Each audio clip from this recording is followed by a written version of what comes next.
Energy, Utilities, and Communications of the California State Senate. My name is Ben Wessa. I'm the chairman. Today we scheduled an oversight hearing to discuss the CPUC and public safety. It's a focus on energy infrastructure in the state of California. There have been a number of incidents in our state that have called into question the safety of delivery of services when it comes to utilities. And more recently, about 4 years ago, a neighborhood was decimated by an explosion of the underground natural gas transmission pipeline owned and operated by PG&E, which was the utility servicing that area. 8 residents lost their lives, and there was quite a number of property damage as well. People lost their loved ones. It was quite a disaster. Today's hearing is focused on safety and the energy of our state's infrastructure, with a focus on the CPUC's oversight of not only gas pipelines but power lines and anything relating to the delivery of utility services. 2 key reports found deficiencies in CPUC's oversight of the PG&E gas pipeline safety programs. The PUC initiated an independent review panel and a Transportation Safety Board investigation report. Those reports are also clear about the numerous deficiencies and failures of PG&E in operating its pipeline. I mean, first and foremost, it's the actual operator that should work consistently to keep their delivery of services safe. It's the PUC's job to oversee that they're doing their job. The National Transportation Safety Board went as far as to characterize the San Bruno explosion as an organizational accident because of PG&E's multitude of deficient operational procedures and management controls, meaning that at every level of prevention there was a failure. In many instances, some of PG&E's deficiencies had already been identified in previous NTSB investigation reports, from the 2008 Rancho Cordova gas pipeline explosion that killed a person and the 1981 San Francisco gas pipeline leak. The public is looking to the CPUC, the government agency responsible for ensuring safe utility service.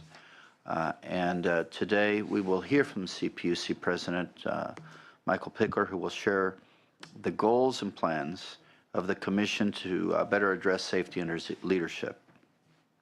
He is the safety president, and he will talk about how his principal role as president will be used to advance a safety program for the PUC. We will then hear from an independent consultant with Crowe Horwath, Ms. Wendy Pratt, who is here today. She will share recent findings of their audit of CPUC's efforts related to gas pipeline safety. We will then hear from the staff at the CPUC, including Executive Director Michael Sullivan and Director of the Safety Enforcement Division, Elisaveta Malashenko, who will provide a detailed update of the efforts of staff in instituting reforms.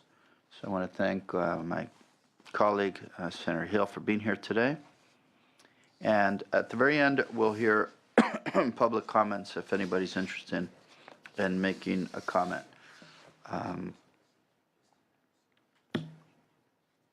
President Pickler, welcome. Did you want anybody to join you here? Yes, I'd actually like to ask my staff to join me, Tim Okay. Sullivan and Elisaveta Malashenko. Okay. And, you know, if you care, Wendy Pratt can probably join us early so that we don't have to move around later. This may be my only chance to outnumber you, so I'm going to take advantage of it.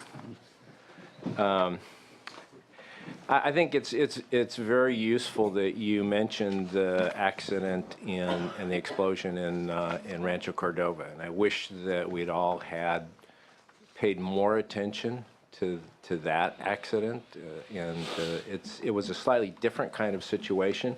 This was a distribution gas pipeline in a residential neighborhood at a cul-de-sac, as opposed to the really high volume, high pressure transmission line that broke and exploded in San Bruno.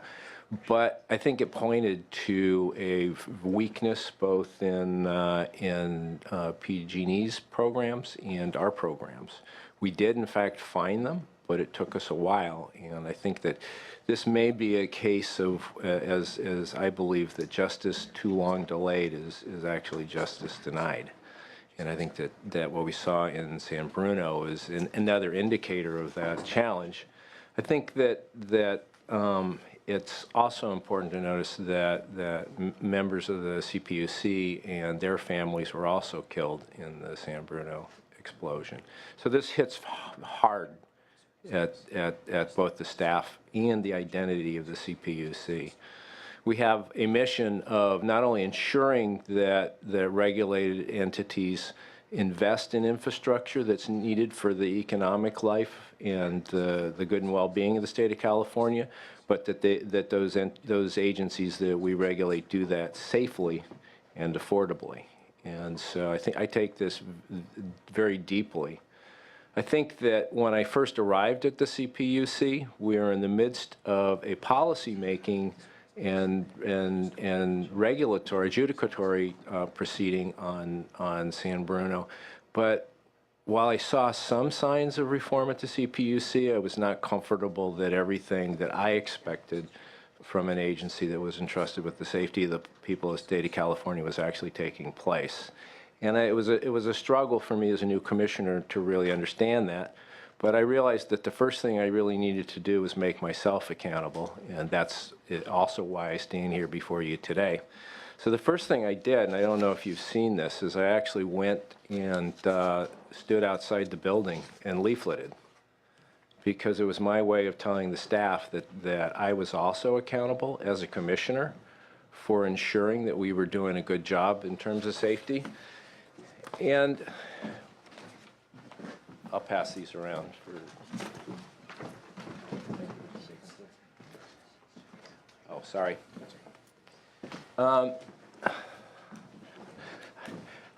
Because I don't know how to do this any differently.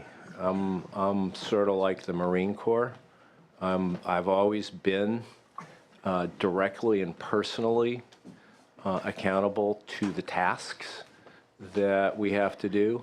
And this seemed to me to be a way to start to engage on that. So the first thing I noticed is that most of the direct contacts that I got, despite the fact that this was published in a major daily newspaper, were actually from people with fairly small things, and mostly staff who were complaining about broken windows and electrical cords. But I also noticed very quickly that some of the bigger issues filtered up to me because people were going to my office staff. And so that told me that the commissioners themselves were not seen by the CPUC staff as being engaged. And that actually strengthened my belief that I needed to put myself out in front. I don't really truly believe that I'm the safety commissioner or the safety president. I think that I am, like other commissioners, charged with all our responsibilities. I'm accountable for all of them. I feel very strongly that I'm there to make the CPUC a better and stronger organization. And I perceive safety as being a central weakness. So from this learning that I had, that people didn't see the commissioners as directly responsible for the programs, I realized that I was going to have to start to figure out how our programs were designed, how they were administered, and very particularly, what's the role of the commissioners in leading the organization. One set of tasks that we have to complete is to be independent policy adjudicators. We have to actually stand as the presiding officer in very complicated proceedings, including safety proceedings, but that's clearly not enough. And so as I started to engage with the staff, I also started to see that they needed a statement from the commissioners as to where the commissioners thought we needed to go in safety. They were trying to actually define the direction of the CPUC amongst all the other priorities that we have by themselves without clear direction from the commissioners. And so I told the commissioners that I was going to bring to them a safety policy. There was a statement of what our vision was, what we were striving for, and then ask for a safety plan that more clearly detailed what the steps are that we were going to take to get there. And so the guts of the safety plan is that we actually strive to get to zero accidents, zero risk. And this is a very high-level goal, and I don't want to say it's simply aspirational. We selected that after a lot of discussion throughout the organization, and the model for it is actually used in the city of New York around traffic safety, in various Scandinavian states, and now in Britain. And the purpose is to get beyond compliance. We will never lose the need to require people to meet hard and fast standards that we can actually adopt, but we want them to go further than that. We want to actually not allow our compliance standards to become the ceiling, but simply the floor. And that's the purpose of that statement. And that's the goal of some of our programs. I'll point to one program that was underway before I actually got there, which is the risk assessment and safety program, safety rate making. And I think that that's an example of the kind of tool that we need to develop to be able to get further along towards this zero hazard goal. And the way that that works is that in all of our general rate cases for the regulated utilities, starting with the gas and the electric utilities, the utilities are required to do a risk assessment and bring that forward to us. Here are the top 10 hazards. Here is the way they manifest themselves. Here's the likelihood that they're going to manifest themselves. Here is how our spending is directed to that. And that gives us another tool to really see whether their budget policy and therefore our approval of their rates actually helps to drive them further and further and further towards making the safety improvements that we need. And I think that thus far, we're still learning how best to use this tool. We have relied on outside consultants, but this, I think, then points to the next one of the big internal challenges, and something that'll come up as we talk about the safety plan that the commissioners adopted, which is we need to have an independent set of safety advocates. We have very capable rate advocates in turn, and our own internal office of ratepayer advocates, and they do a very good job of ensuring that utility dollars are spent wisely and most efficiently.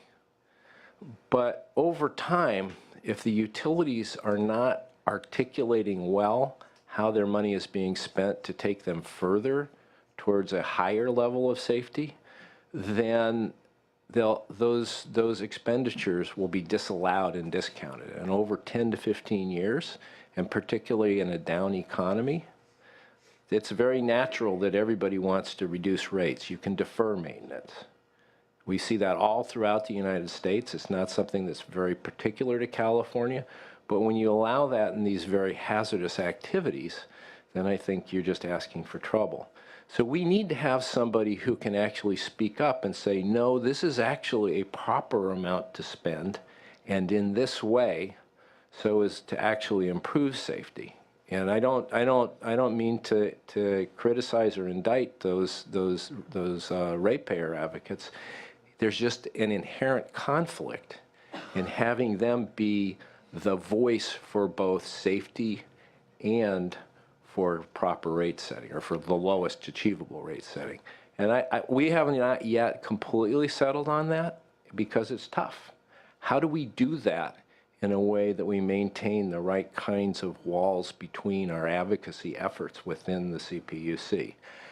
And furthermore, how do we begin to build a whole cadre of outside advocates for safety who can bring information that we might not otherwise be able to get? There are no such people, really, standing outside the CPUC. There are dozens of groups who want to participate in an intervenor compensation program to challenge rates, but we don't have those people who speak up purely and without conflict for safety. So I think that's a significant challenge, and one of the things that I'm very focused on in this year is how do we begin the process of developing that? What's proper to have internal to the organization, similar to the Office of Ratepayer Advocates, and how do we make sure that we're getting the best information from outside and around the world? And very, very steep hill for us to climb. I expect that we'll get there, but I don't know that we have the perfect answers as we sit here today. I also want to thank Senator Hill for allowing us to expand our citation programs. I think they've been very fruitful. They address this issue and concern of mine that justice too long delayed is justice denied, and it starts to send more immediate messages to utilities about the impact of safety. We are a very legalistic organization. Many of our proceedings look just like mammoth consumer court cases. They are challenged, new issues arise, there are many parties, they're very contentious, the issues are not always completely clear. I think it's very fair to say that we have to do that in some of these very large dollar amount cases, but it doesn't also get out any immediate message to managers and to executives at utilities that we're watching and that there's a problem. It takes 4 years to actually settle a big case like San Bruno and actually bring it for a vote, and we haven't yet taken our final vote, managers' careers are over, executives leave, and they aren't necessarily held accountable by the shareholders and the board of directors because we haven't rendered a final judgment. The citation program, which is more administrative in nature, is very valuable because it allows us to take faster action. It allows us to move quickly. It allows us to send messages sooner. It allows us to actually start to build the kind of an enforcement program that I think really makes sense. I think that having an effective system that goes from audits to inspections and notices of violation, and where there's a case tracking system that builds towards a series of analyses as to whether it's ready to go to citation. And if citations don't produce the kind of effect that we need to see in terms of compliance with their baseline hard and fast safety, our safety requirements, then it can proceed to a much more exacting but also lengthier adjudicatory proceeding. And I think we have to build that. I think I've said in the past that in many respects, while we do have really good staff in some areas, that as an organization, we continue to be uneven in terms of our ability to actually mobilize resources. We don't have the cadre and the depth of investigative skill that we had in the past. I think a real blow to the organization happened 20 years ago when we lost the motor carrier division with the deregulation of the commercial trucking industry. Those were our Marines. They went out every day, and they were in the field, and they were asking questions. They were accompanied by CHP officers, and that was the culture and core of the organization that lived and breathed enforcement. There was a time when we could actually take our case files and shop them around to district attorneys, and they could actually say, good case, I'll take it. I think we have a ways to go before we're at that point with both the ability to assemble a good case, knowing that it's actionable in a local court, and having the relationships with the prosecutors that would allow the citation program to actually help us do that. So I'm going to let other people go through pieces of the safety plan in answering your questions. I just wanted to give you an overview of why I think the organization is proceeding this way, a little bit about where we are, some of the challenges that we're facing, and leave it to you to ask the right questions for oversight. Thank you. Thank you very much. You know, you often hear that the private model is better than the government model in ensuring cost savings and efficiency, and in the instance of PG&E with the San Bruno explosion, there was actually a process where they went to the PUC to get approval for rates increase, where they included improvements to the pipelines and the gas pipes and delivery of gas infrastructure.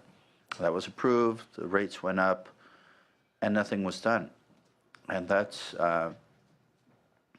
you can talk about these projects either going over budget or being expensive, but that, when they actually not happen, I see that as a pretty large oversight. I mean, when you have a large budget, usually construction projects are noticed, there's applications, there's bids that are sent out, but nothing was ever done. When you, what is the PUC actually, well, I mean, what can you say generally? I mean, you made a great presentation right now, and I think you gave us specifics.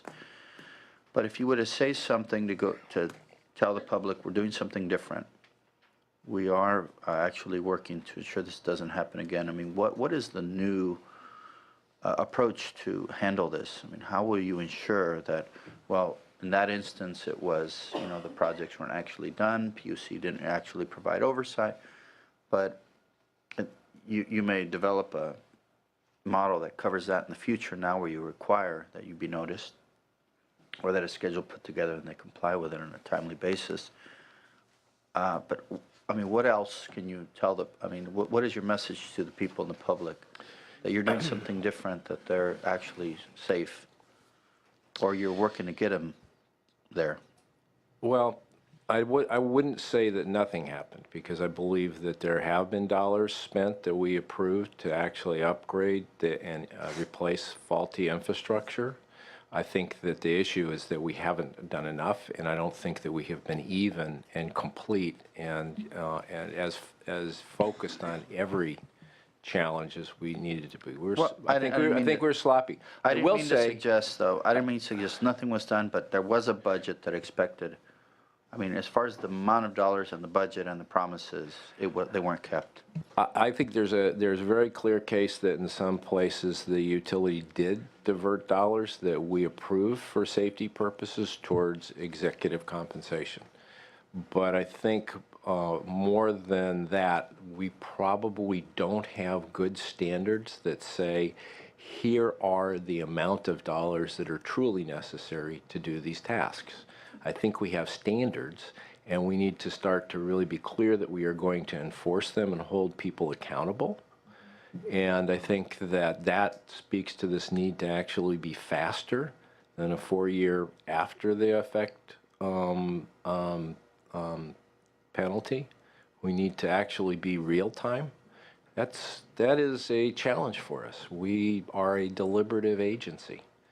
We tend to think long, hard, take a lot of comment, and in safety particularly, you need to be the Marines. You need to be in the field, and you need to be fast. So I do think that there are flaws, but I don't know that it's accurate to say that all the money was there that was needed to replace all the infrastructure.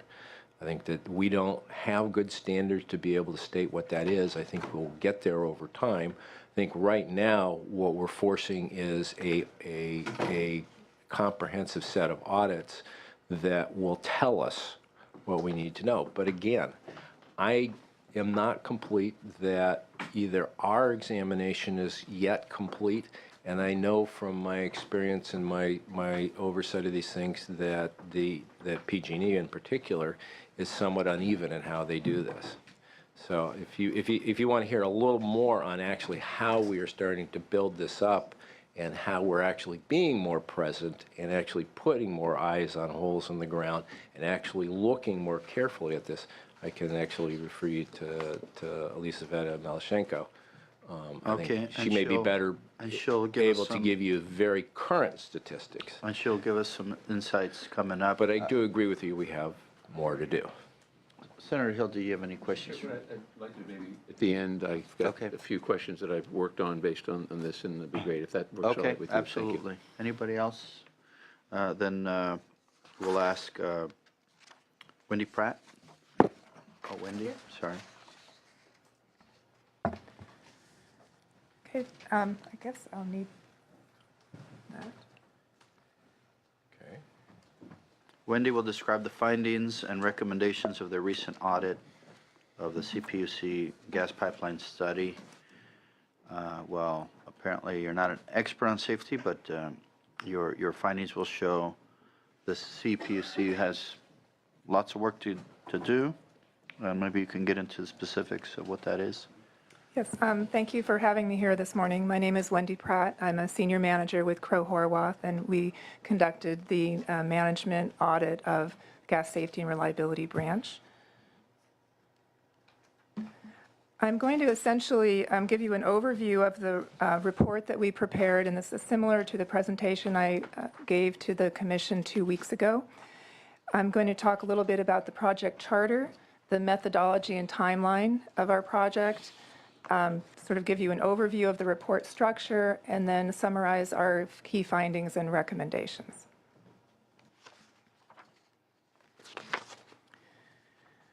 So CPUC's independent review panel that was convened following the San Bruno natural gas fire and explosion on September 9th, 2010, first recommended the independent management audit of the branch. That focus was refined, and this is the language of the recommendation up on the top of the slide. When we started the project in the spring of 2014, we refined our focus somewhat to, again, look at the regulatory performance of the Gas Safety and Reliability Branch, looking at practical and implementable recommendations. When we started our project, the PUC and the branch had already been the subject of a number of reviews. As you know, the branch was in the midst of implementing a number of recommendations and initiatives. So this gave us an opportunity to look at what had been in place, what the initiatives that were being implemented, sort of the current focus of the branch, and then a forward-looking identification of recommendations for improvement.